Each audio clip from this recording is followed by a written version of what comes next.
Hi, my name is Anna McMillan and I'm the owner of Little Wing Sleep. I'm a certified sleep coach and a mama to two, and I am really big on helping you teach your baby to sleep in a gentle, responsive, parent-present approach. That's right, we don't need to do everything that is super harsh. We can do it in a way that is going to help your baby feel loved and supported. I'm going to go through something that is absolutely super vital to baby's development when it comes to sleep. I've got my doll here and my baby, and so we're going to use these as an important kind of like demonstration as I show you how I would work with a baby. Now, what we're going to do today is that it really does affect sleep when your baby goes through a big developmental leap. See, what happens is that when you learn something in the daytime, it actually goes at like a certain pace. It goes like ba ba ba bum, ba ba ba bum.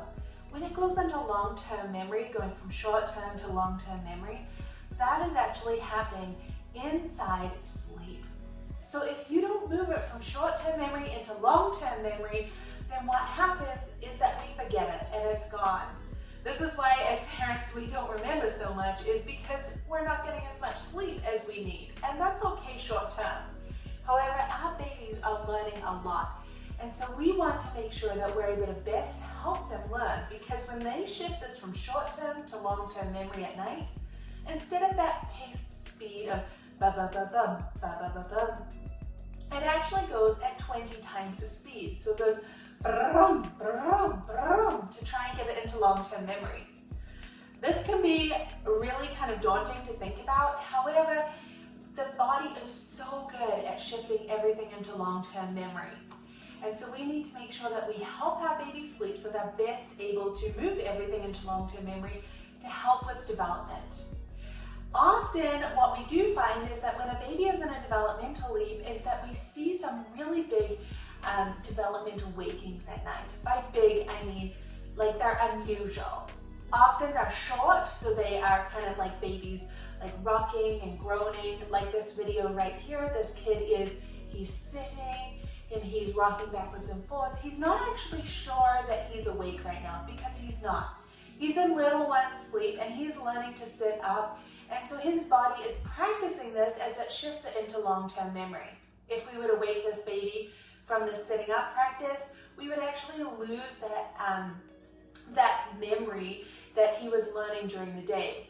So if you find that your baby is flipping themselves or rolling themselves during their sleep and it's waking them up, or you find them standing up or doing something developmentally in those gross motor skills, then these can be really helpful tools. When you're going through these leaps, I would encourage you to do this 3 to 4 times a day, and it will make a huge difference to your baby's sleep. So let's start off with the first one. If your baby is rolling or learning to roll, what we want to do is we want to put them on the mat here. I'm going to use my mat, and the doll can go over here. We're going to want to help them learn how to do an uncontrolled roll. The reason why we want to do an uncontrolled roll is that baby is learning how to roll themselves. However, at night, their body is doing it for them and they're unaware. This can leave them kind of shocked, and so we want them to get used to that uncontrolled roll when they're not the ones in charge of it. So what we want to do is gently place baby on one side. We're going to tuck the arms down, and we're going to lift the blanket and roll baby onto their tummy. Now, as baby gets more proficient in doing this, then you're able to do it more kind of like quicker. However, at the beginning, we're just going to do it really short, slowly, and just short rolls, rolling them back and forth with this towel or blanket. As they get used to it, you're able to go to the side and let baby roll themselves and get used to that tipping motion. This will help baby not to wake up when we are actually having those night wakings. So that one there, we want to do at least 4 times a day while your baby is learning to roll. Now, say your baby is learning to sit up, and we find that they're actually sitting up in their sleep, and you're like, I'm not sure what to do about it. The first thing is don't come into the room with all guns blazing. Your baby is actually in level 1 sleep. This is light sleep, and they're not even aware that they are asleep.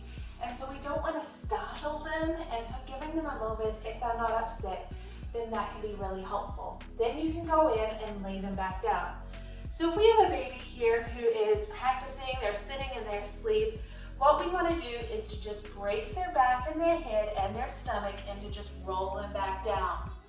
Then during the day, and you can put them back into the sleeping position so that they're able to go back to sleep.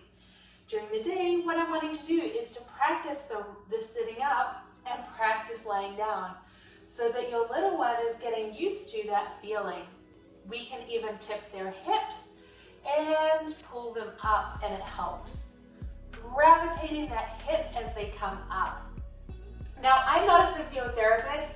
I do these activities related to sleep because I know it's going into long-term memory. As your baby grows, you're going to notice that they're going to practice a lot of different skills when they're asleep. This is why it's so important that they feel comfortable in their sleep space and they know how to navigate from being wide awake to being completely asleep. And we're able to teach this in a really gentle way. If you find that your baby is standing up in the crib or is kneeling or something like that, then what you can often do is give them a couple of minutes.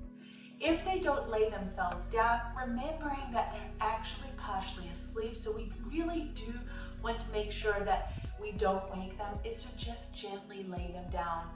I often find that with this, babies do not need us to acknowledge that, you know, we're here, they're asleep, so us coming in being like, baby, are you okay? Are you okay?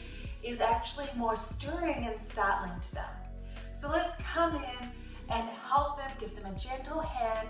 You can say, Mama's here, Daddy's here, it's okay, and lay them back down to go back to sleep. The quickest way to get through developmental wakings, which those short wakings, and they often look like overtired wakings too, so let's make sure it's not overtiredness, is to make sure that we practice whatever skill they're learning during the day, that we're practicing that during the day so that we can move through it and breeze through it at night. That is where we get these sleep regressions from, is those big skills, that understanding of the world around them that is developing as they grow. Remember, you're not alone in this. Parenting is hard and it's okay to ask for help. So if you need a hand, make sure you reach out. Hey there, Mama. Are you feeling exhausted, frustrated, and just a little defeated? I hear you, and I've been there, and thankfully, I can help.